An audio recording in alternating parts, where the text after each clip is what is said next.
get onto our Twitch thing because I feel that I can't expect other people to watch something I won't watch. Oh yes, it's like a chef it's who won't eat warning his me own that I am food. for mature audiences. Are you? Yeah, apparently. That's how I think of you. I don't feel the need to watch it because I am it. No, at the moment, ours isn't showing up there. I'm just seeing our last broadcast. We're definitely broadcasting, aren't we? Yeah, streaming should be. There's a delay, and now that delay is going to be a show that starts with us talking about how there's a delay. Good. I don't want to make it too easy for people. No. Okay, so hello. It's only us right now, anyway.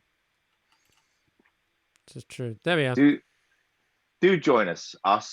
Thank you, us, for being here. I do love Twitch, where you can talk to yourself. Yeah. So it is. How have you been, Nick? Whilst we're waiting for all the masses, the busload of people to come along and join us. Yeah, a lot of people coming in from Swindon. Have you been gigging yet? Yeah. Not offline still. No, my gigs start in June. Okay. And it's a bit, it's not like it used to be. It's there's not that many gigs so far. I guess you're in London. Maybe you've got a lot of sort of intensive ones. You got quite a lot coming up. I got a few. I haven't been very on it yet because I largely find it right. What's going on in the business right now is that you'll see a gig advertised on in the Facebook comedy gigs section, and you just don't want to do it. There's a million and one people. They can put up anything right now. They say, we've got a gig. It's in the middle of the sea. There's no transport. You need to be a really good swimmer. There's sharks in between you and the gig. There's no accommodation. You have to wear a monkey outfit, and you have to do 3 hours for a tenner.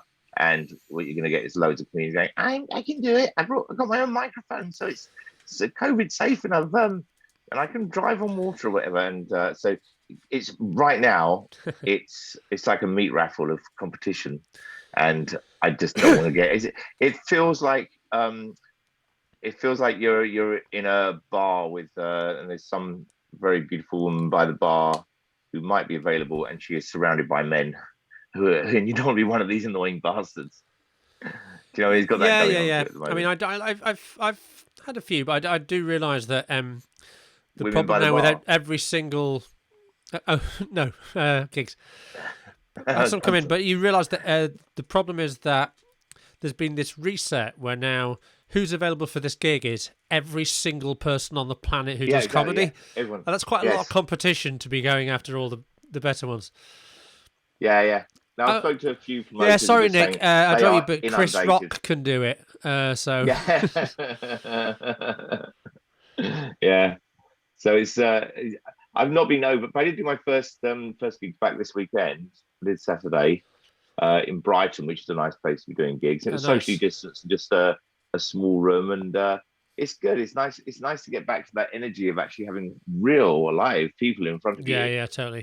Which when you're doing a Zoom gig, it isn't that, but you still, the difference is stark. It's the actual immediate reactions, being able to see all the people in the room, being able to aim into people who aren't reacting and bring them in and so on. So there was a few people sitting wearing masks, which was a bit weird because you don't have to indoors anymore, and it's kind of weird doing comedy to people who've got masks over their face. They're covering the area where this is the one time you need them to take their masks off, and it's a bit like being allowed to have or trying to have a baby but still wearing a condom.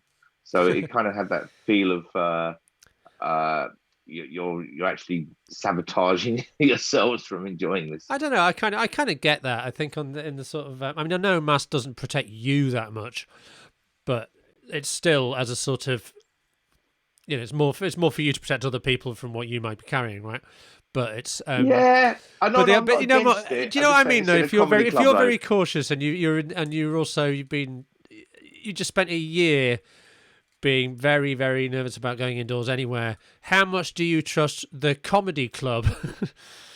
To keep you safe. Sure. Where everyone's going ha ha ha and spitting droplets. Yeah, totally. And I wonder whether people are going to come back from all this more germ conscious than they were before, or whether everyone's just going to be like, oh, fuck it, let's just get back into being able to enjoy a night out again. I like to think people will steal drinks less. Yeah, hopefully. Does that include you? Yeah, I've gone right off. Well, I've got a special straw. But anyway, it was nice. What was interesting was doing the first gig and then coming off, and it's a relief to realize you can still be funny. You don't know after months of not being funny whether you're able to go on stage and still draw that energy and work with the room, or whether you're gonna you have a fear just before you go on stage. I'm gonna walk on that stage and I'm gonna go, so I went to a shop and yeah. Oh, I don't remember something I used to say. But unfortunately it didn't. It comes back. But then I had two it was a double. So the first gig afterwards, I remembered You've loads done a of double already. And well, what it was a normal night that had been split into two audiences, which we're going to see a lot of for a while. Right. So they're socially distanced. We'll need two gigs for you for the money as well. You're doing 2 gigs for 1 gig money, yeah, which is okay. You're still in one place. But I also meant getting a night bus home, and that's another thing I realised I hadn't done for a while. Oh yeah, you could do without that. Yeah. So back into the night buses, back into waiting at bus stops at 1 or 2 in the morning. Back into the lifestyle. Woohoo! But yeah, it was all good. Right. What are we doing today? We're going to look at some 2 games. A couple of really famous games. Sounds great. What's the other one called? The Evergreen Game. There's not very many games that have names. So we've done the Opera Box game. That's really well known, and then generally there aren't.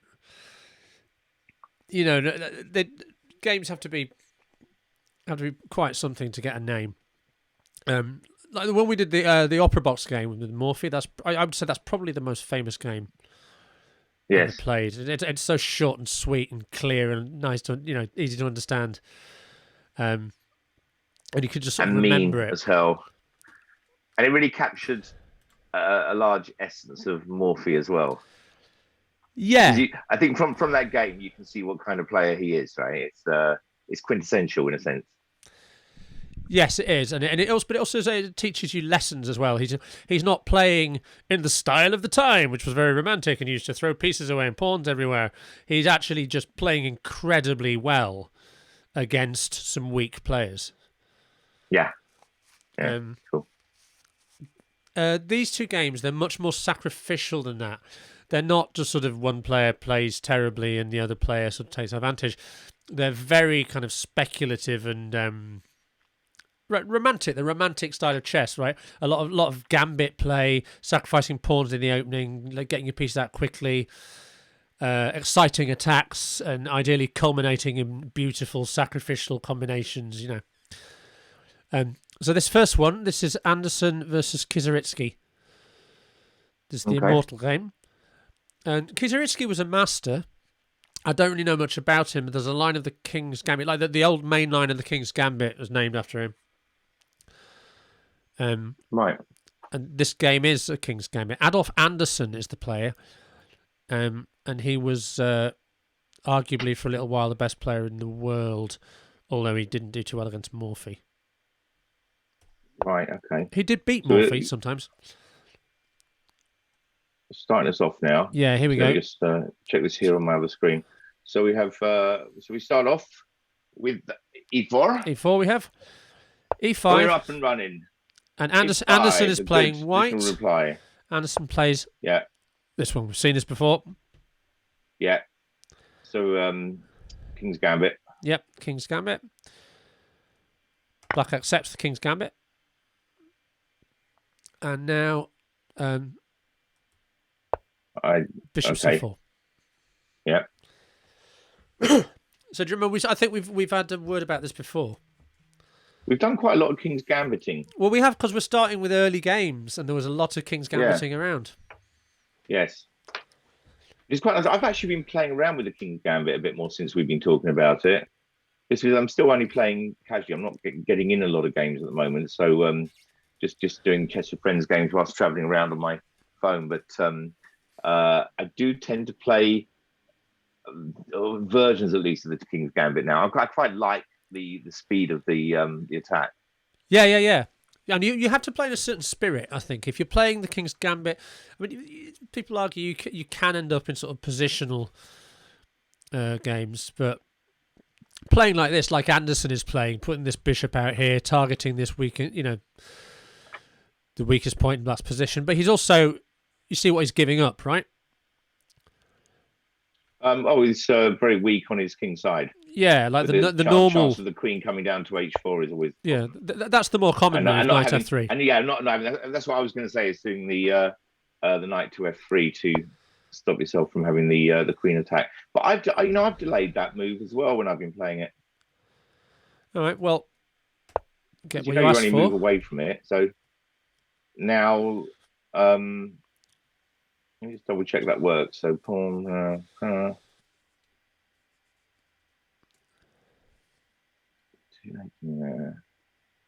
King has to move. Yeah. King goes to F1. F1. Yeah. But now, but White's argument is, when he does develop his knight here, he's going to get that move for free, because the Black Queen will have to move. I mean, yes. But Black's argument is tempo. I know. It's a tempo. Yeah, you're winning a tempo. It's a tempo. But so you also, a piece out, but it also gets an extra bit of movement going, extra bit of motion. Right, now, I don't think you're going to guess the next move very easily, because it's really sort of how people used to play. Hold on, are you still showing me what could happen, or is this what did happen? This is the game. This is what actually happens. Okay, we're in the game. I'm just checking. So queen to h4. Yeah, King has gone to f1. So we're looking at the next black move. 1851, right? This was played.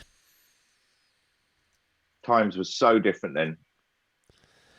Well, there was a very definite style of playing. Everyone had a moustache. Everybody wore glasses with no arms, pince nez. So Black immediately sacrifices a pawn with b5. Okay. And the idea is, at some point, I'm gonna, get my bishop on this strong long diagonal, and I guess also I'm distracting the white bishop away from its natural attacking position. Yes. So Anderson, but the bishop doesn't have to take. Doesn't have to take it. That's true. He may as well. Yeah.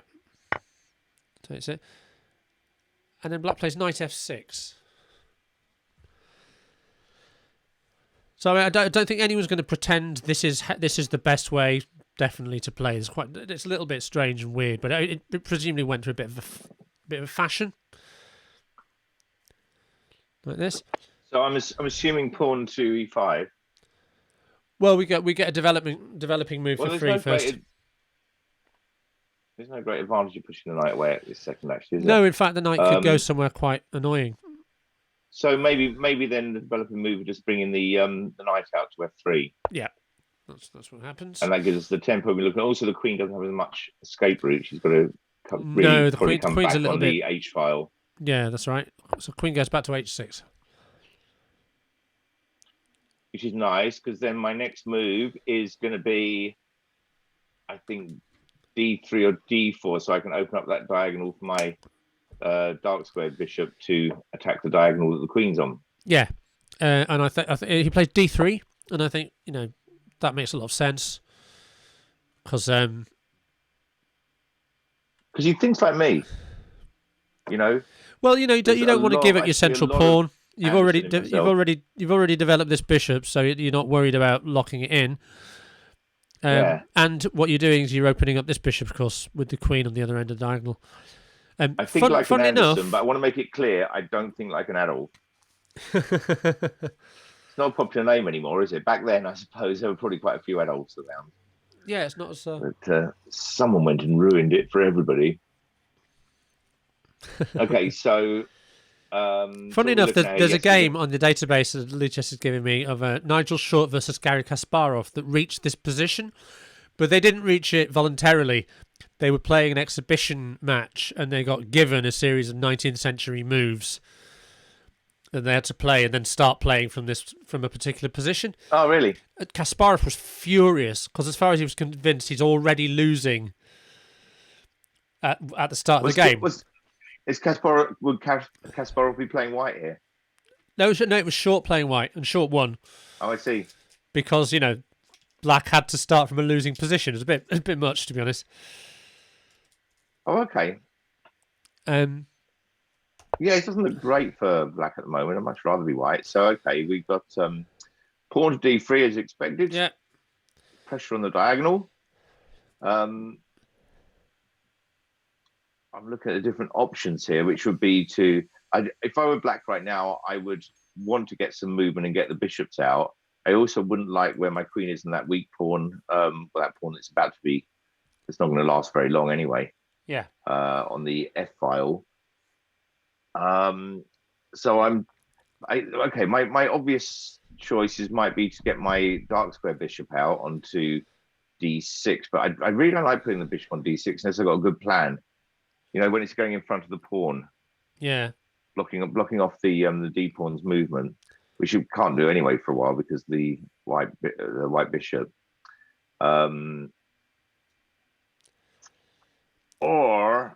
I mean, it depends. Are we trying to guess what a good move is, or guess what Kizeritskiy played? Because those two things aren't necessarily the same. Because Kizeritskiy played. So let's see what he played. Go on. He played knight h5. Yeah, I was just looking at that. I didn't like it. Well, from a general principle idea, you kind of think, well, that's all very well, but it's a one-move threat, and you've just broken. You moved a knight to the edge of the board. You moved a piece twice in the opening. Do you know what I mean? You're decentralizing your pieces, and you're not developing new pieces. So I think your idea of bringing the dark square bishop out was much better. Maybe to c5 or d6.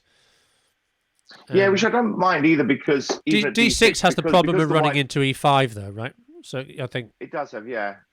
But at least I don't have a problem with getting my white bishop. It's not like I'll be blocking my white bishop in, which is often a reason why I hesitate with those ones. But I never really like bringing the knight out to h5. Also, particularly in those situations, unless I can see that he's got movement to go further forward as well, or there's a double defense going on. But well, there's a threat, right? The threat is knight g3 check. Oh, I suppose so. Yes, of course. Pawn takes, and then the queen could take the rook. Yeah. So that's very nice. I didn't actually notice that at all. Oh right, okay. I'd say sort of the only points of it. Well, that's not a bad point to it. That's not a bad bonus. No, it's got a threat. And Anderson's reply is, honestly, I don't think I would consider it.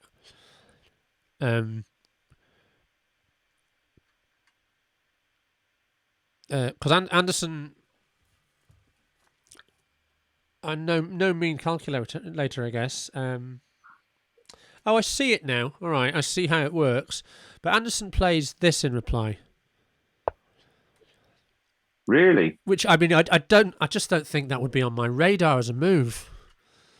But now, I think I sort of see the point. First point is, I see what it is. So now you can take the knight back. Yeah. Without the rook being exposed. Yes. It kind of looks like you can push it away quite quickly. Like it's almost worth to me. It's almost worth Black. Is it worth Black bringing the G pawn out to G5? Playing G5. Threatening the knight and protecting the pawn as well. I mean, it's a bit of a mess because the pawn structure is falling to pieces for Black anyway at the moment. Yeah, the issue is that this comes in now. Hitting the queen. Queen has to stay defending this, so that's the only move. I don't know that Black's gained that much. That advantage, isn't it? Yeah. But what Kizeritskiy played was Queen G5, which is like that's what the computer wants to play. Although I don't know what depth it's on. Oh, really? So it's quite a strange move. It's quite a strange game, the Immortal game. It's quite irregular, but it gets very creative later. So knight to f5. Okay. Kizeritskiy pushes this bishop away. By the way, hello. I see there's a few people who've joined us, and not many of you, but Hi, everybody. We're not exactly doing big billboard adverts for this, so thanks for coming along. Yeah. Do say hello in the chat. If you have a thought or a question, or a question for Nick, I'll sort of might answer it. I might not know an answer. You never know. Or for Kerry. You might not care for accuracy, in which case I'll answer. I find just like both players playing a little bit weirdly in this game. This is a totally weird game. I like it. But I enjoying its strange position. Like, so what we just have? We have pawn to something I've just noticed, right? C6. I was wondering what happens if black plays g6, because if this knight moves, there's an X-ray of the queen through to the b5 bishop. Yeah. So you need to not move the knight, I think, because if you move it, say here, then it's just going to get kicked. You can't save both pieces after bishop g7.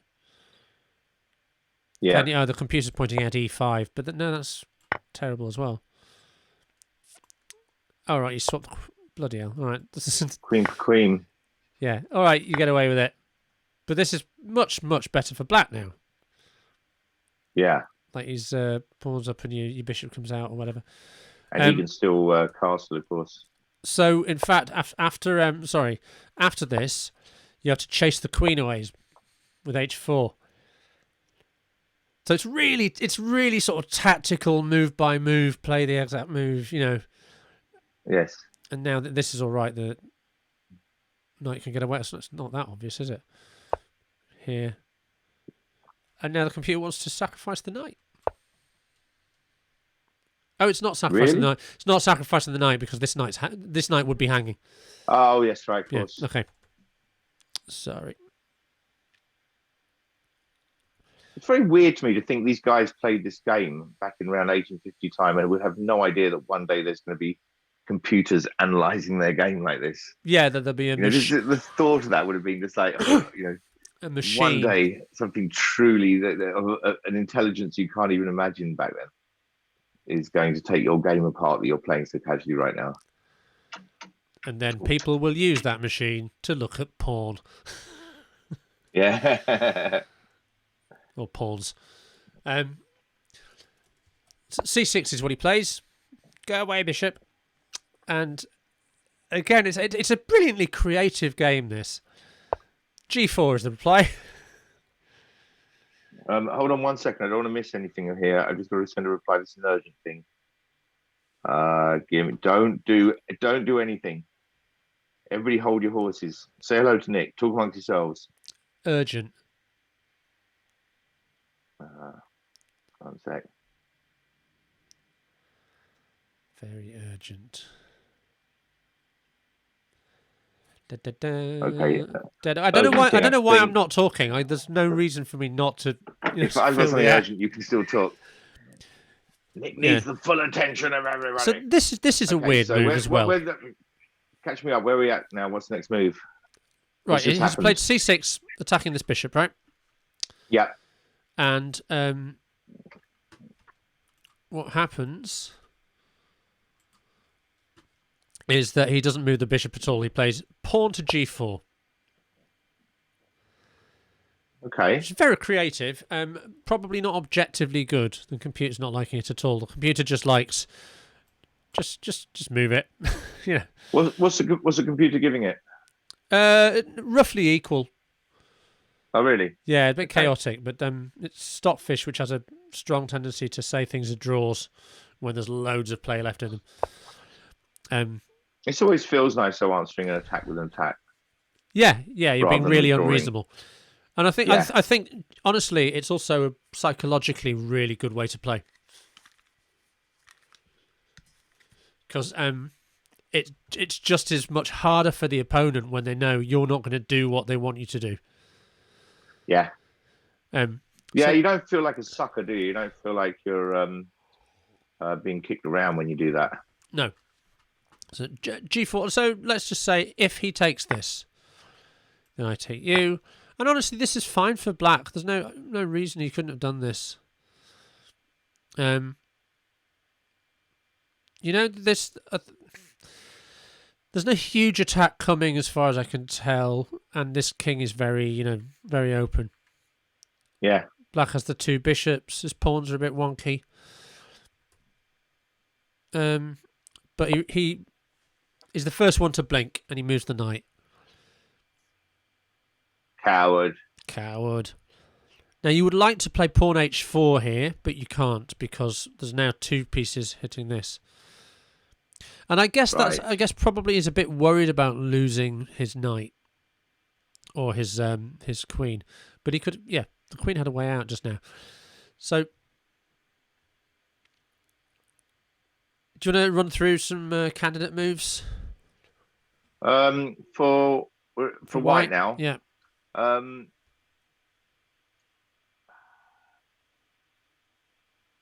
Because it's either about whether to get the bishop out of the way or whether to protect that pawn. Yeah. And protecting that pawn... Well, protecting that pawn gives me a choice. I can do either h3 or I can bring my rook onto g2. The most obvious things. But I'd rather, looking at the game, I think so far what we're seeing is attacking moves instead. I'm trying to see if there is another attack. It'd be a shame to lose the bishop at that point. I'm not getting enough for it. But what happens if, let's say the queen were to take the g-pawn, or the knight were to take the g-pawn? I think that's quite a loss because the king is so exposed. Yeah. So I think the next move that white makes is probably the best move. Really? Yeah, because I think your instinct is dead right. Once this pawn goes, that's kind of the castle falling down, isn't it? So what am I going to protect it with? I think maybe h3. Nah. Although I do like, I would be way more aggressive than that. The queen, though. Oh, sorry. But so bear in mind, I don't know. Maybe you haven't noticed that the knight on f5 is covering the h4 square. Yeah, no, I'm with that, but it's not. Okay. Oh wait, okay. I didn't want to go to h4 for the reason we were saying before. Is that if I went to h4 at this moment, then the queen could take and could do a queen exchange, grabbing the pawn on g4. Yeah, if this happens, and that's so it forces that's good, g4 that's really. Good for black. So yeah, that's why I was thinking that. So I did see that the h4 was available, but that's why I didn't see that as a good option. Well, so you can set it up with this, which is what Anderson played. Protect the pawn first. Yeah. Now that's sacrificing a bishop on the other side of the board, but for that, what you get is, I mean, it really does look like. And I wonder, I don't know, maybe the people have written about this. I wonder if Anderson thought he was winning the queen if he took the bishop. Because it looks like you well might be. But I suspect you're not quite. Because at this point, Kizeritskiy took the bishop. Okay. No, I wouldn't have thought so, because the queen's still... So let me see. If h4 now, the queen still has... Oh, the queen only has one square she can go to, which is interesting. Well, g6. Yeah. Yeah, so you're really driving black back. But you don't win the queen, do you? Because... Well, here's what I was... h5. Sorry, I've been sort of doing these visualization exercises, and what happens sometimes is your brain just gives you a flurry of moves all at once, and then you go, I don't know, does that work? I don't know. So I'd been thinking, pawn h4. Yeah. Queen g6. Yeah. Pawn h5. Yes. Queen back to g5. Queen f3, threatening bishop takes f4, which would win the queen. Oh, right, interesting. And I don't know. Do you know what? Only threatening that, but so it was really hard to stop though, because as bishop d6 you can't do because knight takes d6, and this is where I can't just trust my brain just to give me moves. I was thinking bishop d6 e5, and you're opening up this attack on the rook, and that might be good too.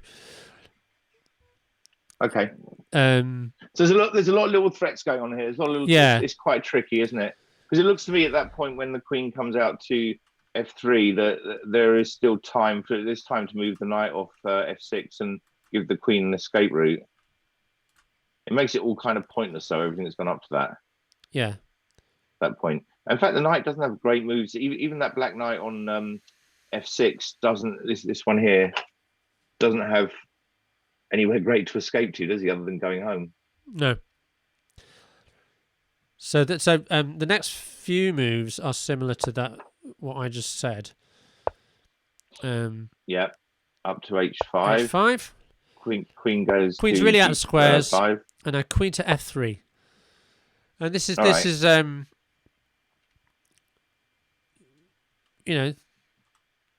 to take here. Threatening e5 maybe in some variations.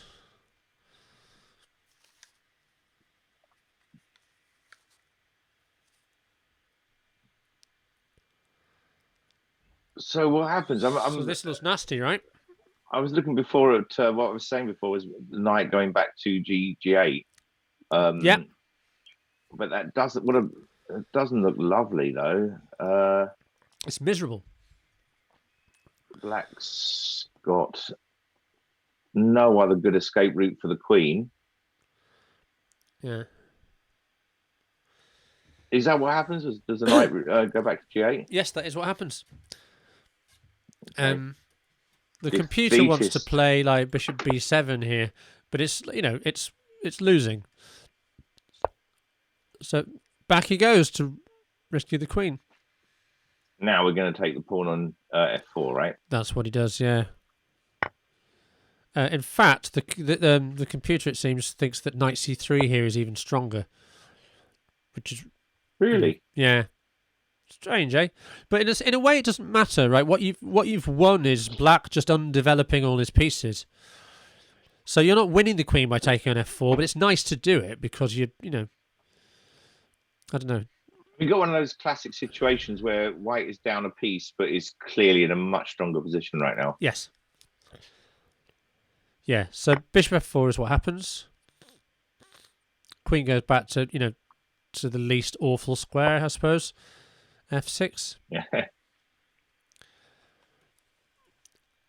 And now continue the pawn advance. So e5, you mean? Or g5? Yeah, or g5. G5. Problem with g5 is it drops this. Oh, doesn't it? It is a weakness. And although you can do that, it does. You've given the piece back, and it's yeah. So no good. No. What he actually did is just knight c3, just develop. Right, which I assume black can now kick straight away, or is it worth doing that? It is worth doing that, surely. He can do. I mean, it's really asking for it to kick. Okay, let's see. Here, I was just thinking knight d5, which is much better for white, but the computer's giving knight b5. And now, if you take this, threatening c7. No, I think we don't even care. Check. Takes. Check. Why would you do check there rather than c7? Because if you go c7 after the king moves, this is still hanging with check. Oh, I see. Of course, yeah. It's still this is still winning, but yeah, it's another non-developing move, and you're just pushing one of white's pieces into a more attacking position. So Kizeritskiy goes, well, I better get my bishop out. Which I don't think can be a great move. No, the computer wants to go here. Understandably. Okay, but black's got two pieces on that square and white's only got the knight protecting it. Yeah, I guess like after d4, bishop d4, knight. I mean, I would just take that with the bishop. Yeah, but then knight d5. You show me. Oh, or even knight d6 check. It says, but I was assuming like knight d5, so. And you lose control over it. You have to move the queen. Yeah. Yeah, not 20 good squares either. Yeah, but that's not what happens anyway. White comes in here, 95. And now this is... it's weird people talking now. So it's another example now. we see in this game of where we see Anderson being attacked and going straight back into an attack. Yeah, it's fun, isn't it? What's really interesting is when you look at how this game was thought about and talked about at the time, they didn't have that idea of White is X amount better. People talked about,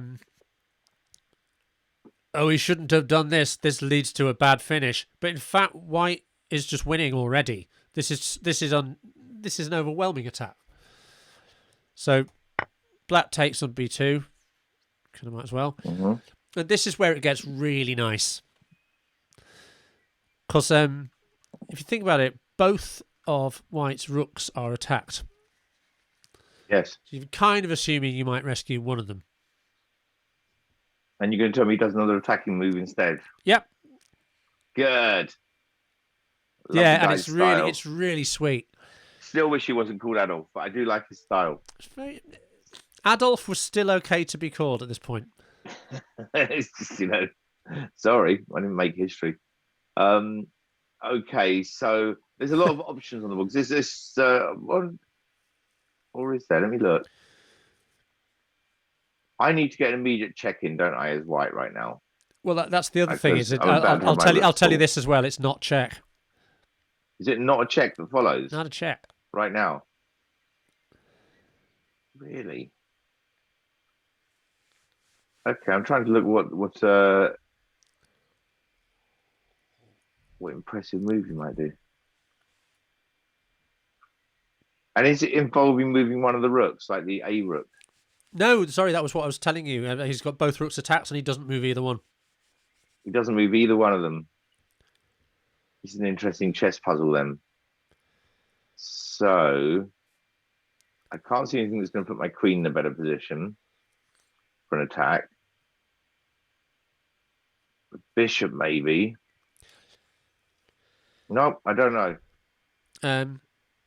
It's really nice. And I think when this move turns up on the board, you suddenly start looking at the black king of, oh, you don't have long left, do you?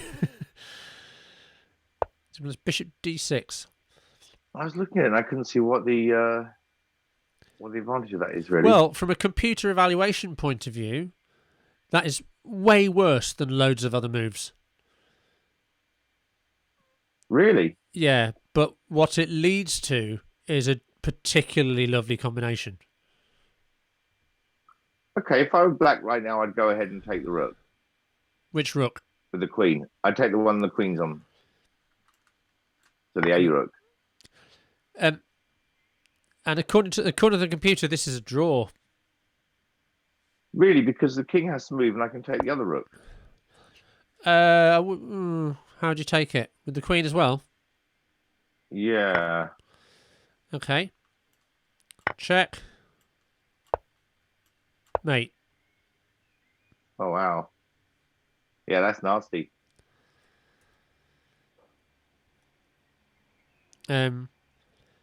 But the computer reckons you can get away with this and then just come back here.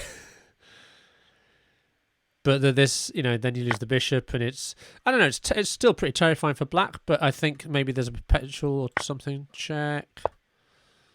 Oh, he takes this, okay. Stockfish is calling this 0.0, which, do you take my point about Stockfish has this tendency to assess incredibly complicated positions as absolutely objectively drawn? Right. So yeah, in fact, that bishop move is really strong, actually. Then, isn't it? Bishop d6. It's very threatening. It's probably not the strongest move on the board. I mean, I think maybe Anderson's trying to finish off with a beautiful combination, and doesn't have in his head the idea, oh, I'm the equivalent of 4.6 pawns ahead. Yes, that's just not how people thought. What black did is he took this rook. Okay. And what's funny again is that White's move, White's got this combination in his head, I think, and he's going, I'm going to do it. I'm going to do my thing. I can't do it yet. How about now? Plays Yeah, E5. so the queen's blocked off from the diagonal. Yeah, so he's starting to threaten this checkmate again, right? Yes. But he's giving up the rook with check. So Kizeritskiy takes it. King runs away. And now we realise, okay, it's going to be very hard to survive this. How do you survive it? What he does is he tries to cover this square. Right? Plays this. And yep. I think it's the next 3 moves. It's now forced checkmate. So let's see if you can find it. Because that's what makes the game famous, really. That and the fact that he threw his entire army away to get here. Okay. So white to move. Yeah. I'm looking for the forced checkmate. Yes, you are. Okay, well, first we're going back to the idea of knight taking G7. Okay. The king can't go on to any of those 2 black diagonals to his left. He will have to. There's nothing that can take back now. So he has to move to D8. So this knight goes there. At which point he has to go there. Yeah, hold on. So I'm just saying he goes there, and no, that doesn't work. Where's my forced checkmate with the knight on A6, stopping it? He goes there. King goes there. Oh, wait a minute. Of course, the queen is now. No, she can't do much. Because the queen could come down at that point and take the F pawn, but it wouldn't be saying check straight away. Honestly, sorry. Bang, bang. Oh, wait a second. The queen can do that, actually. The queen can go on to F6. Nice. It doesn't matter if the knight takes it, because then the bishop is able to go on to E7. Well done, man. Checkmate. Well found. Yeah. Yes. Then that's the end of the immortal game. Let's play that through. King D8. Queen F6 check. Knight takes queen. Bishop E7, mate. Lovely. And it's a very one of those pleasing ones where if I setup, look right? At that, yeah. Very often when I'll look at a checkmate coming up, and then particularly when you're giving up a queen for it. Whenever a queen sack's coming up, you want to be so sure. You don't want to. Yeah, definitely. It's awful to do a queen sack and then realise, oh, that doesn't work. You go, no. Yeah, totally. And that's really lovely. Like a lot of games at the time, now that we could just analyse them with computers, we just go, "Oh, Bishop D6 was a shit move." You know, it was objectively not a brilliant move, but it leads to this really lovely finish. Did he play it through to the end? This is the end. This happened. No, I mean, did he play it through to the checkmate, or did he quit the game once the knight had gone there? Did he work? No, but this happened on the board. Oh, really? Good. Which is good. I think that's really a nice thing to do sometimes, is to let people. If there's a really nice checkmate, it's kind of quite gentlemanly, I think, to let people. Yes, let them have their kill. Yeah. So that's there you go. That's your first Anderson game, I think. Okay, well, let's go back to the beginning. Just do a fast recap of it then. Just play it through quickly. Okay. We do that. So just go real fast version. So D4, E4, E5. F4. King's Gambit accepted. Pawn take. Bishops Instead of Gambit. doing the knight out, we do the bishop out. That's called the Bishops Gambit now. Yeah, that's the Bishops Gambit. Okay. Or the Bishop's variation of the King's Gambit. Queen H4 check. King F1. Now, weird move. B5. Interesting move, though. Yeah. Bishop takes. Knight F6. This was probably some like mainstream theory at the time. I don't know. Knight F3 kicks the queen. Queen goes back. D3 opens the bishop. Knight H5 trying for the cheapo with Knight G3. Creative response. Knight H4. I feel like I'm reading out horses. Creative response. Knight H4. Knight F5. C6. And Anderson goes for the throat. Yeah, take that. Knight comes back. Rook G1. giving up the bishop.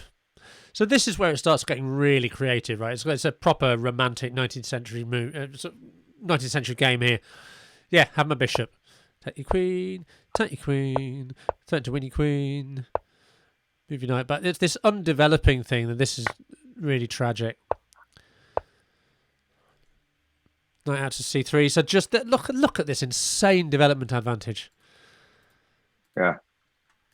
And the control of the centre as well. And the expansion of the king side. It's just nuts. This is a completely devastating position now. Bishop c5. Which is a bit weird, right? To just run into d4. Yeah. Knight d5 he plays instead. Queen takes b2. And probably just rescuing the rook kept a very big advantage. But he plays his clever move. But it's not. Bishop d6. Well, but it is. Taking this is probably a draw. It turns out well. Yeah, it turns out well. Takes the wrong rook. e5. Takes the other rook. King e2. Right, you can have both my rooks. Got love a double rook sacrifice. I'm going to defend against the mate. Well then, knight g7, king d8, and then just really sweet queen sacrifice at the end. And that's really nice. Lovely. Something quite nice as well. Quite funny about Black not having moved his knight all game, and it gets forced onto its ideal square, yes. and then gives away checkmate immediately. Very good. Hello, Sicilian. Hey, Sicilian, how you doing? So Good we'll to move see on. ya. So that was a really good game. I love that one. So and now we're going to go from. Oh, this is Adolf Anderson again then. Yeah. Against Jean Dufresne.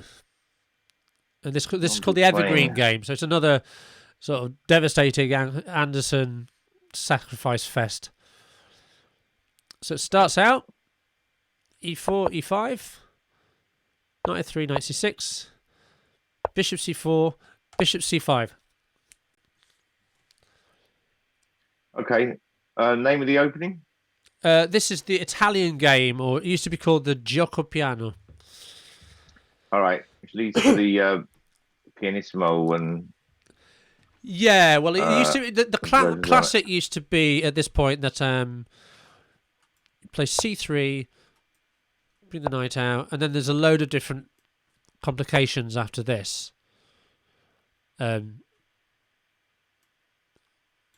Including things like the Max Langer attack and so forth. Or you can take here, check there, takes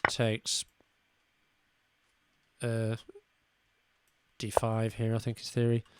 I mean, yeah. Anyway, this is kind of very typical, yeah. And you still see this all the time. Well, I kind of played around that opening, not even knowing what I was doing when I was playing before. I'm playing different openings now, but I kind of like all that because everything's in a good position. The trouble is, your opponent's also in a good position, so it makes it quite slow progress. Can be, especially if you're going into this stuff. If you go into this sort of slower manoeuvring D3 stuff, and it gradually ends up being quite like a Re Lopez, but Yes, it's a bit Re Lopez, and it's also got all pieces are in. Nothing's really taking a risk. It's not like the King's Gambit or anything where you're letting pieces go. There's no real gambiting. Everything's protected and nice attacking positions, but it's hard to. Someone's got to make a mistake quite early on for an advantage to develop. I feel. Well, there's an option here. There's a couple of options. I believe this is also an option here. Weirdly, looks like you're just losing a pawn, but it's actually kind of interesting. It does look like that. You can play C3 I think it's because you're losing a pawn. And it's the problem with this, right? It's sort of setting up a gambit. Yeah. And Queen D5, and you pick up the bishop, and you've opened the king up. He can't castle anymore, so forth. Okay. But there's another option here called the Evans Gambit, which is what was played in this game. Yeah. Just as the exact moment you said that, Sicilian said, "There's a line in the Evans Gambit that's similar." There we go. This is the Evans Gambit introduced by Mr. Captain Evans. I have seen this, yes. And the idea, the strategic idea of the Evans Gambit is the old gioco piano, the old Italian, was I want to play this and then I want to play that. Yeah. But unfortunately, you're going to counterattack in the centre in the meantime. The idea of this Evans Gambit is I'm going to give up a pawn in order to get some of these moves for free. So that So you get your tempo thing we were talking about. So you get to go to C3 now.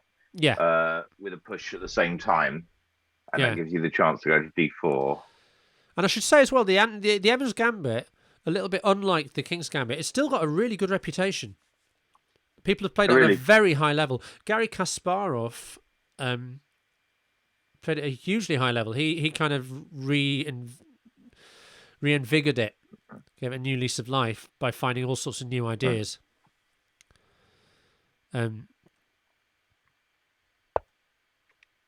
Push. So here we have push, C3. shove. Get out of here, Bishop. So Bishop goes back to... there's a few lines here. You can go back to D6. But Bishop A5. Very cool line. Stays on it. Yeah. So, all right. We've met And Morphy, we've met Anderson. What do you reckon? What do you reckon he plays? D4. You can play D4 here. I was looking at whether that would be a problem or not, but pawn takes pawn, you'd have to take back with the knight. Knight takes, queen could take. We look all right for it. And the knight is protecting. Knight's protecting C3. What's this take back nonsense? What's this taking pawns back nonsense? This is the 19th century. Pawns are something you feed to people while you punch them.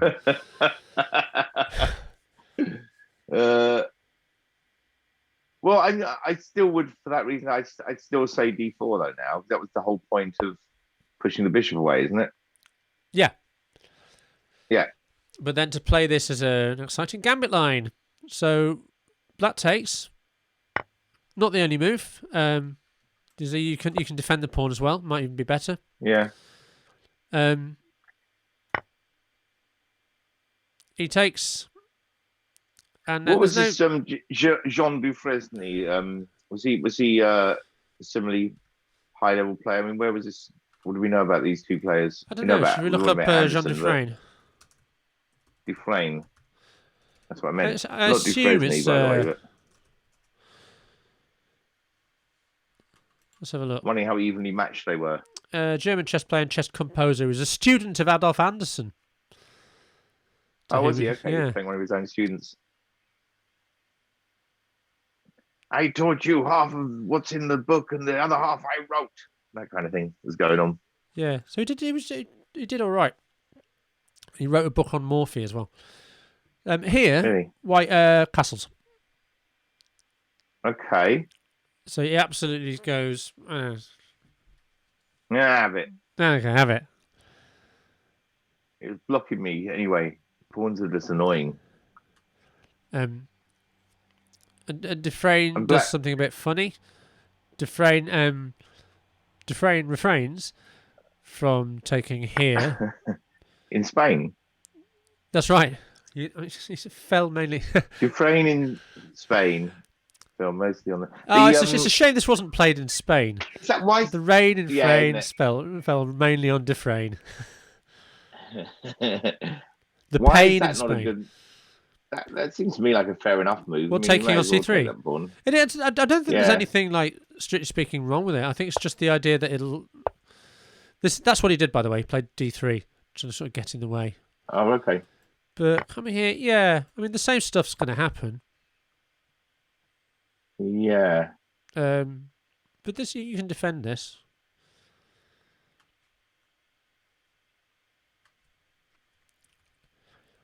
Yeah, I've got to say, I don't quite see why D3 is a huge improvement. No, I'm not seeing any very good reason for it at the moment. Because it's might as well have the pawn for it. It's you know what he does want to do. He doesn't want say he did something like this. He doesn't want this setup to happen. I don't mean in this exact position, but Yeah.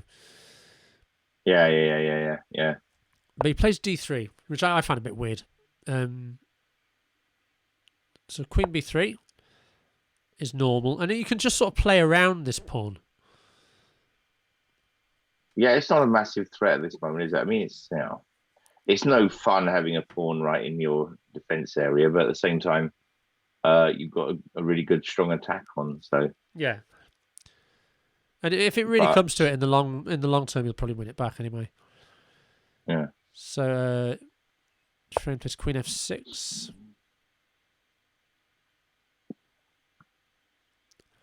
Okay. Okay, attacking ideas for white. Sorry. Well, I'm just looking at what threat the queen has any threat. There doesn't really. The c pawn is pretty double protected anyway. So a move for white. Okay, let's have a look. Putting the pawn on e5, knight takes, no. Oh yeah, sorry. Knight takes, queen takes, then rook would go to e1. Then queen takes e1, checkmate.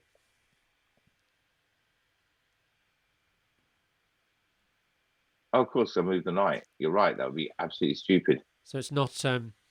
I thought the knight was still protecting the. Sometimes I do forget when I've moved a piece that he can't still be there as well. Yeah, I have the same thing with calculation where suddenly, because you're sort of still looking at the board as it is, and the pieces have a tendency to sort of re-establish themselves back where they've actually moved from.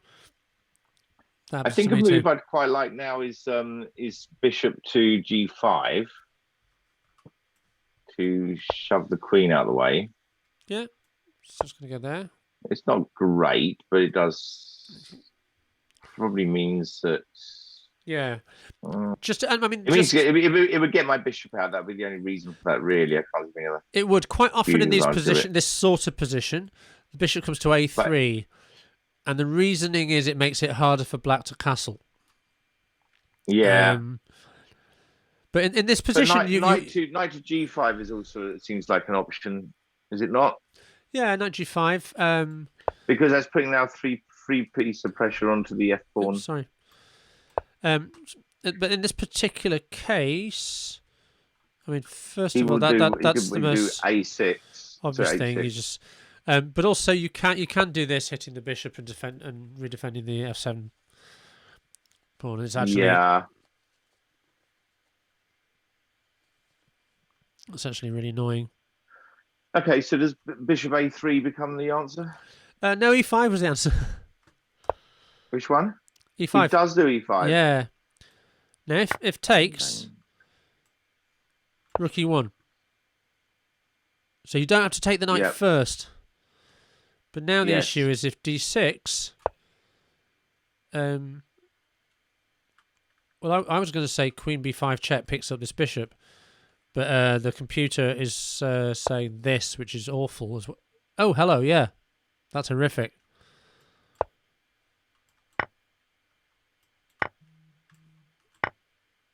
I mean, that game is over, right? Yeah, right. Yeah, so e5 still works. It's just that it doesn't. You don't take in that order. So the queen has to move. And now Anderson plays rook e1, which is a good move on general principles because obviously black wants to play d6 or d5. He wants to be able to develop his queen side, but that is currently impossible because he takes d6 would be check. Yep. So Dufresne plays knight g to e7, preparing to castle. Yeah. You can probably guess the next move because we've discussed it a bit now. Well, my immediate instinct is saying knight to g5 again. Or bishop to... No, it's going to be bishop to a3. Yeah. Yeah. Bishop a3 was the next move. Knight g5, I think he just castles. Yeah, he does, yeah. Yeah, I kind of went off that as I was looking at it going, you can still castle. But Okay. I think A3 is nice. Yeah. No, it's a really weird move that gets played now, because the best move on the board, it appears, is D5. Yeah. Which, as it so often is. Yeah, that makes sense. Takes en passant, takes. And now what? He's going to castle next move. Get away with it. But that is not what got played. So this is 1852, I believe. So it's the year after the Immortal game. 1851. Is it 1851? This? No. I thought you were going to say. No, I thought you were going to say it was a year after. It was 1851. Great year. Great exhibition. B5. So there's obviously some frigging fashion for playing B5 as black in scary positions. Or maybe he just thought he was going to teach his teacher a new trick he'd been working on. Maybe, yeah. So this is, you actually, I guess you have to take that, don't you? Because the bishop's in trouble otherwise. Yeah, and take with the queen. Yeah, that's what happened. Yeah, I think taking with the bishop after rook b8, you've pinned yourself. Yeah, that's what I was thinking. Probably the queen. So you have to play queen. He's still got movement. Yeah. Not well. Yeah. Yeah, it's all right, but you might as well take here, and he does play rook b8. Yep. So queen to a4. Yeah. Queen to the square where it's not attacked. The queen could have gone to c5 now. It could have done. It gets immediately hit by bishop b6. I've lost my place now. Bishop b6. Yeah. Oh, yes, so if you if you go here, then that's just crying out to be played. And in fact, where do you go now? Because you lose the queen. Yeah. So not good placing at all. You see why you lose the queen? Because she doesn't have anywhere nice to go. Yeah. If this, then check it. Oh, I see. Take it there. Yeah. Discovered. Yeah. Yeah. Cool. So queen a4. It's so hard to watch through. It's amazing how many. Really, what a game of chess is just trying not to get yourself into a situation that what I mean is that with all these pieces on a very small area of board, when you move things around, you're automatically creating these. You know what I mean? You're trying to avoid things that are gonna. If you did it without even looking, you would automatically create discovered checks and all kinds of pins and so on, right? Yeah. So it's basically chess is a load of pitfalls waiting to happen. Oh, definitely. Yeah. But as you get better at it, you get to notice them all. But it's still so easy to fall into one of these. That's what happens when you're playing newer players. Is they just cannot see. I'll still be fooled by them, but you notice how many traps are on the board at any one time. Yeah. Happens all the time. And if you're just not looking out for things like oh, these pieces look nice like that, and you go, well, okay, but now they get forked or whatever, Yeah. You can't just go for aesthetics. Oh, the knight looks lovely on that square. I know. It's a shame. Bishop b6. Yep. And knight b to d2, right? So this knight comes here, just developing. So white's completed its development now. So this is all kind of normalish looking. And it doesn't look like black is about to get rolled over in any kind of exciting way. He can just castle now. He played this, though.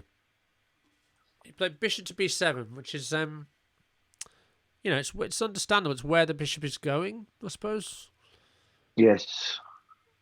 But it's an inaccuracy, yeah. Castling and, black was nearly equal. Really, because I would have thought this. Yeah, because it looks to me like there's no big hurry for Black to castle, and having a fianchetted position on the other side is quite nice. Yeah, I mean, I think Bishop White is still facing down at the better. king. White is definitely still better in this position, but it's not any kind of rollover. But here now, okay, so 94 is the move. Okay. And what's gonna happen? Well, I've just seen Black's next move. What do you mean you've actually seen it, or you can see it looking at the board right now? No, I've seen in the score what it is. It's don't show us yet then. So I'm trying to see if there's anything like is it something striking that I should be able to see right now? No, it's just weird. It's a game that makes you go, what? It's a weird move coming now. Well, like he should have castled last move. And you're thinking... So I'm presuming by you saying that he's not going to castle this move either. Now, there's an issue with this, right? Because it's really bad now. Oh, so he does castle now? No, he doesn't. But the thing, right? What's happening now is this bishop is going to end up here, opposite the queen. But on the surface level, well, this is what Black plays, right? He plays queen to f5. And that is a weird-ass move. Yeah. I'm not seeing any purpose for it. But it just seems so obvious what White is going to do now. And then you can't castle, right? Because bishop takes d3. You can't castle because then knight f6 check will win the queen. Yeah. So it's a very, very strange move. The computer likes this, by the way, just to be annoying. But it's already giving White quite a big advantage. He really needed to get castled. And it's just strange he doesn't get the chance now. What do you think he was thinking with the queen move? That's what made me go, what? Because I honestly... He's not allowing anything to come out. He's not threatening anything. I don't know. I'm trying to see what was in his head, what he thought he was going to do next. I mean, it's even... I don't know. It is a strange. No, I can't see it. I can't move. see anything that's part of a plan. People must have an answer. It doesn't help with the bang, bang, bang. And was he planning for the knight to take the e5 and wanted to protect it with his queen? Why though? Knight takes, queen takes, then the queen's not going to be in a particularly nice square anyway. Well, the knight d6 check in that position wins the queen. Yeah. So I mean, it's baffling to me. There is, I'm sure there's some answer. No, it doesn't, does it? If the queen goes on to f5, and then, well, depending on what White does next, I'm saying if the next plan is for the knight to take that pawn, then the other knight can't. So then knight takes knight, queen takes knight. Then the knight on the e file can't go to f7, f6. Rather. But it can go to d6. D6. He can go to d6. Yes. So if you're not following, let's imagine he just makes a stupid move now. The idea we're saying is knight takes, which I mean it looks so suicidal anyway to do this, but knight d6 check. Yeah. It's protected by the bishop, and now you're losing a queen. Yeah. So no, nothing about it. But I mean, if he just goes, I just gonna give you a move. Yeah, I reckon most likely explanation is a fly landed on f5. He swatted it, but accidentally moved his queen there. He swatted it with his queen, killing a wasp. I think he did it deliberately just so that he could say later on it was You won that game, but only because of that wasp. Okay, there wasn't a wasp. He just made he made a buzzing noise. It wasn't even it was more of a sound of a bee because he wasn't good at doing wasps. He wasn't sure what wasps sound like. So few people can accurately imitate bees and wasps. You never get a bee and wasp impersonator, do you? They're always one or the other. Are they ever one or the other? I've never met a bee impersonator or a wasp impersonator. Well, there is the bee wasp impersonator agency. Right, but you've got to choose either or. Yeah, you can't have both. No, it's the unions, the bee and wasp union, the insect union. Get an ant impersonator. Well, anyone can do that. It's raining. Okay, so the queen goes into a totally numbskull position for no reason that you no reason that we can imagine. Yeah, maybe people have been waiting for computers just to be certain it was just as pointless as they thought it was. Well, but the problem is that the most natural move on the board is also really good here. Like, you just take that, right? Yeah. Take the pawn, you've equalised material, and now you're threatening to win immediately. Yes. And it's not even that clear. I mean, where do you go with the queen now?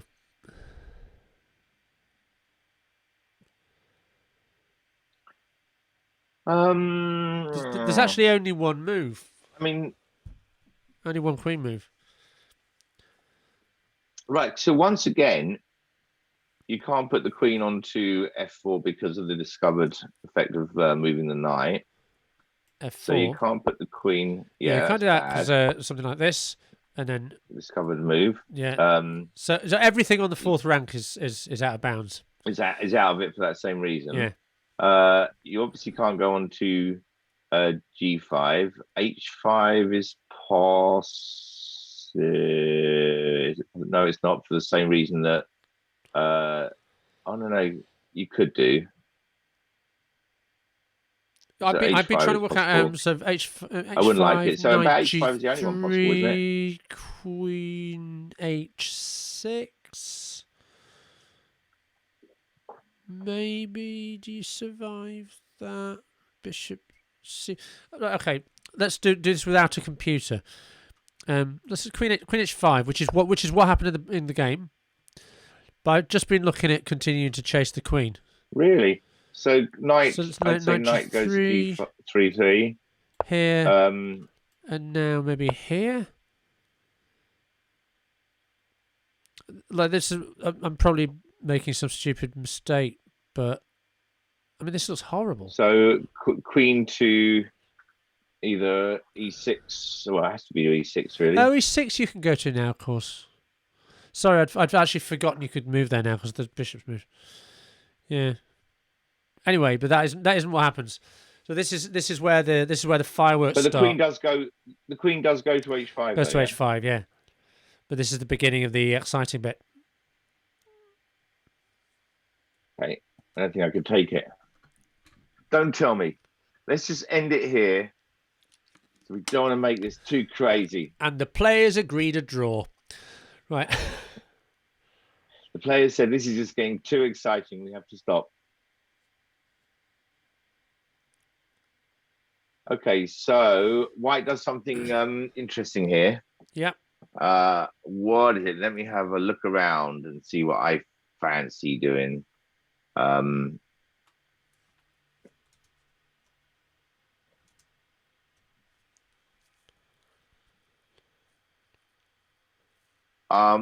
mean, even if you can't work it all out, it's worth. I'm looking at what happens if I bang, bang, bang. If you go bang, bang. Yeah, there was nothing wrong with a bit of bang, bang. No, it's one of my favourite cauliflower recipes. I'm trying to see what happens if I get in a check with my knight here. Pawn would take. You're not telling me where you're checking. F6. All right. 1 minute. I don't think so though. There's pawn takes. Yeah. So you for a start, you immediately win it back if you want it. You win the piece back because the knight will be pinned, right? This knight goes there. Check. Yeah. Has to take because it's forking the king and the queen. Yes. We take back, and now that is pinned. So we're winning back the horsey. Are we? I don't see how we get that. I see that one's pinned. That's where I just got up to. But you can't take it. With the pawn? Right. Knight goes. If you really want to. Knight goes. Huh? Knight goes to f6. Yes. Pawn takes. Pawn. Why can't I do arrows? How come you can do arrows, but I can't? I've specifically requested you not be allowed to. That is so unfair, Nick. I know how much you love arrows. Doing arrows. Oh, they're my favourite. I love an arrow. Okay, so knight goes to f6. Pawn takes f6. Pawn takes back f6. There's a pawn there. Oh, I see. Right. Now I'm with it. Yes, he's going to be able to take back the knight. And quite threateningly. Yeah. So in other words, we end up with a pawn on here, threatening the knight, and we have the rook here, threatening the knight. There would be arrows to make that absolutely clear, but there are no arrows. Well, we don't need arrows because this is what happened in the game. Check. So he comes in. Pawn takes knight. Pawn takes knight. Pawn takes pawn. Pawn takes pawn. Now, you don't really want to take the knight with the pawn because then your pawn will act as a shelter for the black king. But this is just a good piece sacrifice to open up the king. White has a decent advantage here, but you know, black plays rook g8.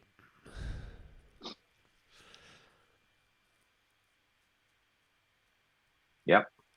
And Anderson's next move just sort of sets everything up. It's really nice because he realizes you sort of all paralyzed.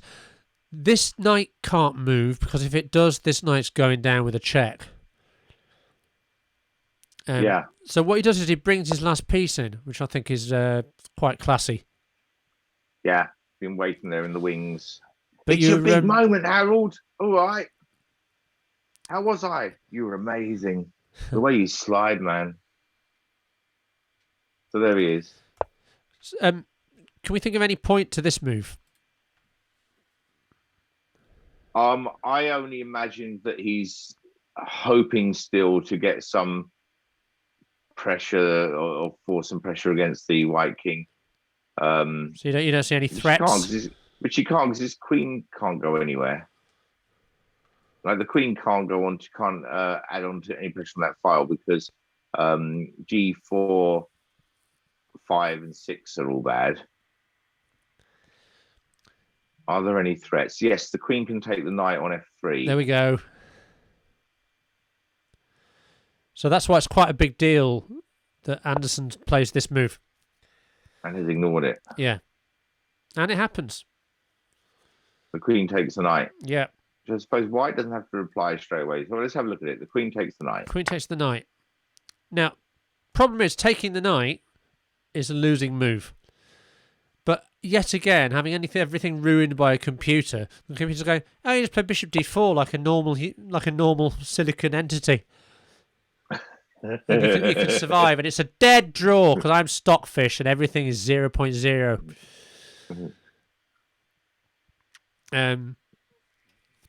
So the point, I guess, is going to be that you're going to take this unless it gets taken. Now queen takes this. And do you know what? Fair dues, stockfish. This is actually a forced draw.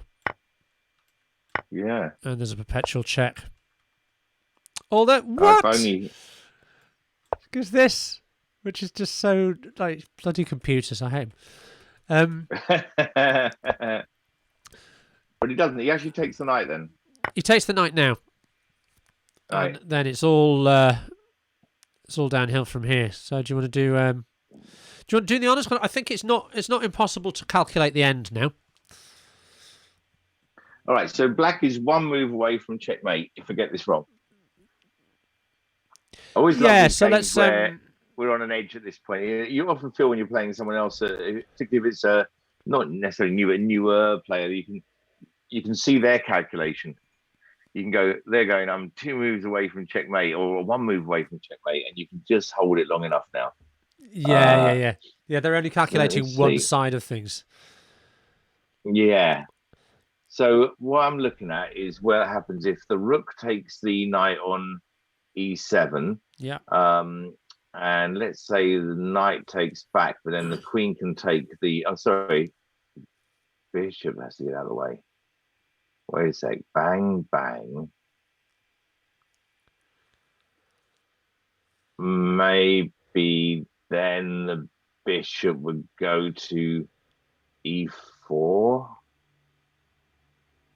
I'm not seeing it completely. I realize that somehow my threat is that the queen can, if I can get the bishop out of the way, the queen can be threatening e7.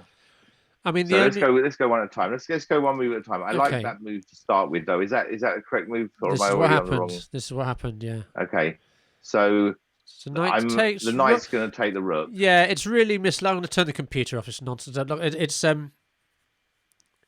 It's White is winning with this attack, but the computer says, well, is up the equivalent of 4 or 5 pawns because now you go here. When that's hopeless. Knight takes. So 1 second. I was looking before as saying. Right. I mean, I know what it looks like vaguely at the end of this game, so I've got a bit of an advantage. But it's very sweet. I can see it. Is it bishop e4?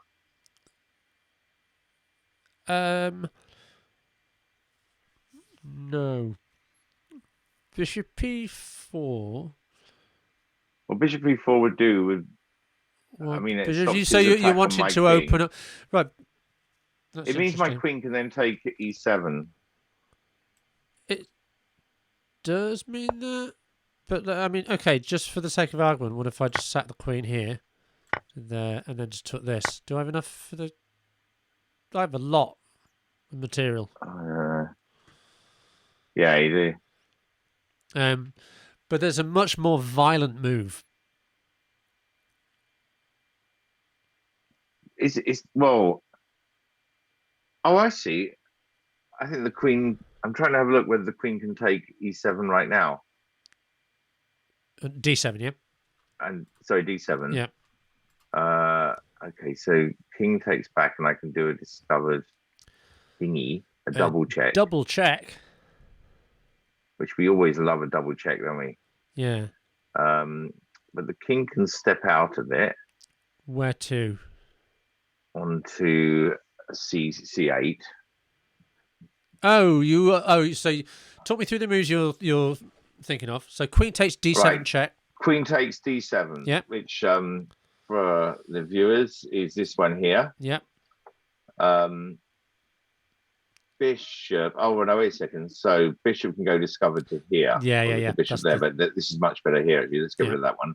So bishop goes discovered to here. Yep. Double check. So we got double check here. The king would go back to e8 here. What if it goes to c6? Or it can go to c6 here. Let's get rid of those ones there. It's annoying now. Oh, I've lost track. Queen's gone.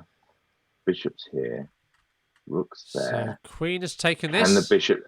Okay, so the bishop can now go to d7. Which is?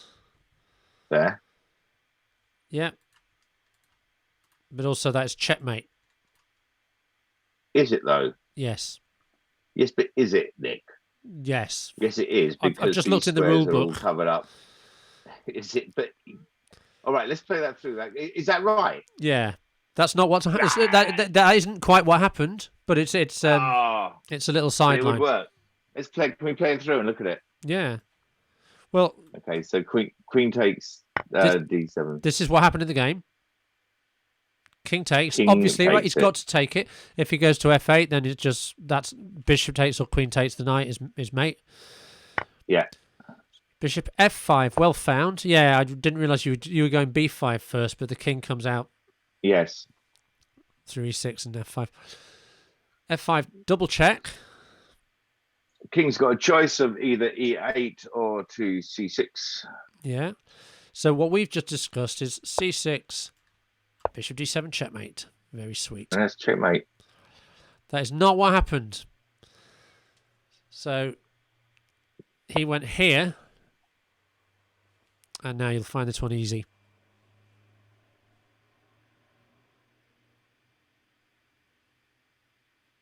Do you want to be... Are you certain of that, of me finding it easy? I'm just going to remind you of the bishop on a3's existence. Yeah, I'm looking at that. Okay, so... But, yeah, but it's not going to take that straight away because the queen's going to take the rook. So let's say the bishop. Bang, bang. Okay, if the bishop now goes on to d7, now the king's got places he can go. Oh, no, sorry, no, he hasn't, has he? Not really. Because if the king goes on to, once again, we still got the problem we said before, is that if he goes on to f8, the bishop can take the knight. Yeah. And that would be checkmate. Okay, let's say bishop goes to d7, king goes to d8. Yep. Bishop.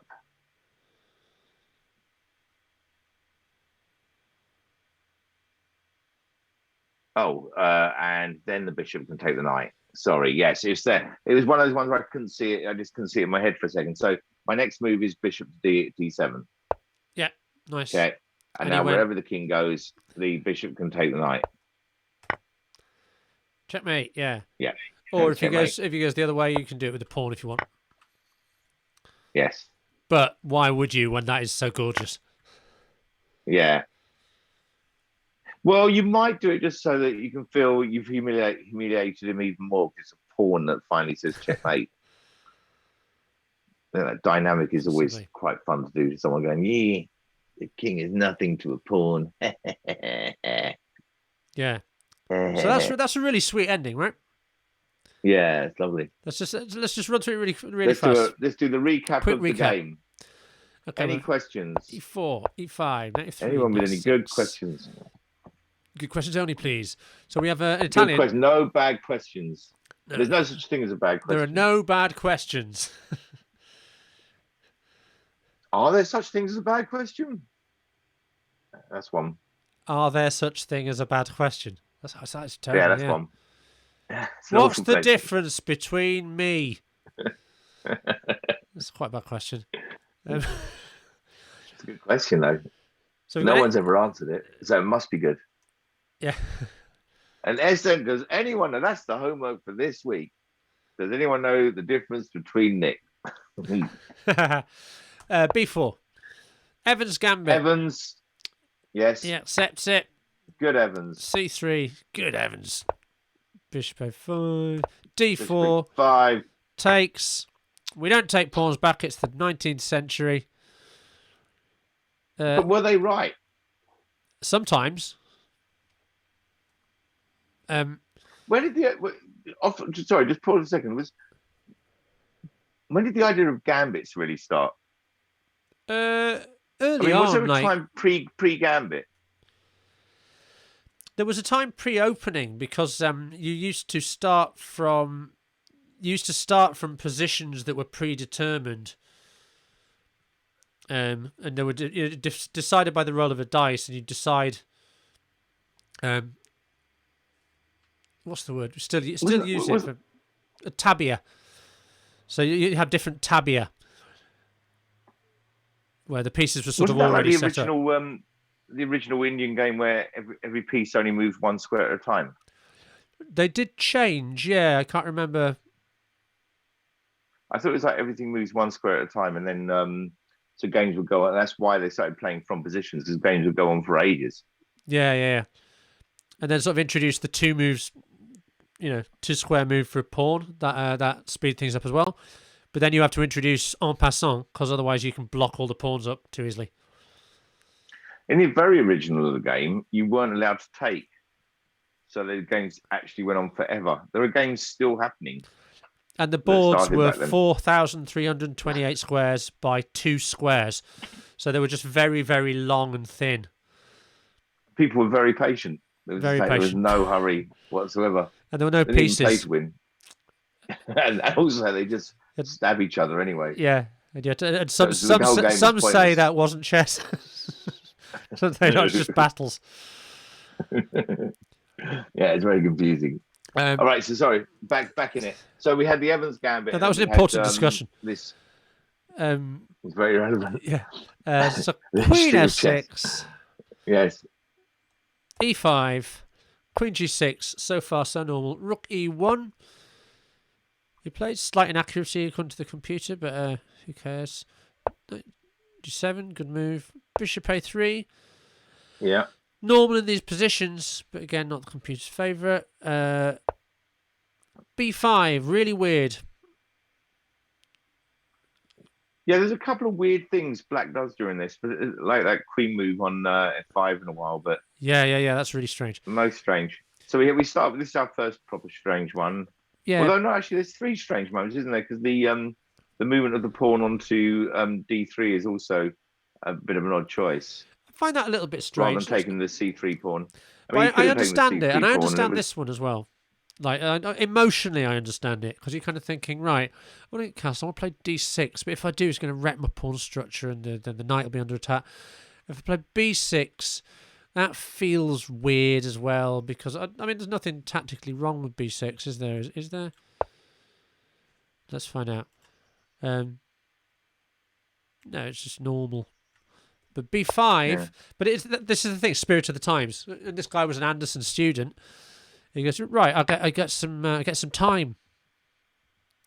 I get to develop a piece, put a rook on an open file, kick your queen about. How do you like them apples? And then he doesn't castle. He puts bishop B6. Bishop B6 is okay. Really should. Bishop B6 is okay, I think. Knight here, and then this is inaccurate, but it's not completely obvious it's inaccurate. Castling is, I mean, you should castle. It's not like he's not trying to attack you. Get your king out of the way. Yeah. Bishop B7.